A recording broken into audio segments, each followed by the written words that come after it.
Shaharni ko'rinib turishini qarang. Ro'paringizdachi baland novostroyka bo'lmasa shudek. Yoki mana ko'rinishi, tog'lar ham shunday ko'rinib turibdi. Toshkent teleminorasi, Toshkent City, Nestoanlar bittada ko'rinib turibdi. Bu bizani balkonimizdan video. Bugun bizning yangi obyektimiz Medgaradokda joylashgan novostroykani 9-qavatida. Korobka holatida 53 kvadrat. Plus yana bonusi bor. Tepada mansardasi, to'g'rimi? Eng past joyi 1,5 metr, xuddi shuncha kvadratura bemalol qo'shib olsa bo'ladi. Kiruvishdan boshlab bunda bitta obzorini qilamiz. Xonadonimizga kirish asosiy eshik, yo'laklarimiz ham, prixoshkalarimiz ham keng qilingan. Ikki xona. Ana O'zal bo'lsa, spalni. Studiya kerak emas deydigan akalarimizga zo'r ekan-da taklif. Mana bu bizning zal qismimiz.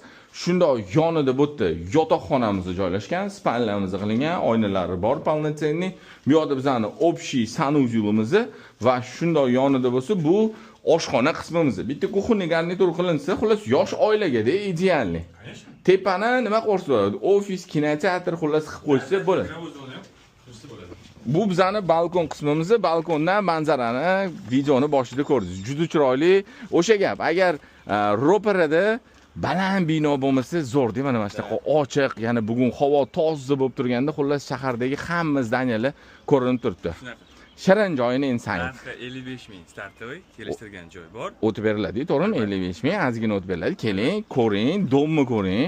Tepadan mansardasini ko'ring, bonusini qo'shib oladigan bo'lsangiz, menimcha narxiga juda zo'r taklif. Shunaqa.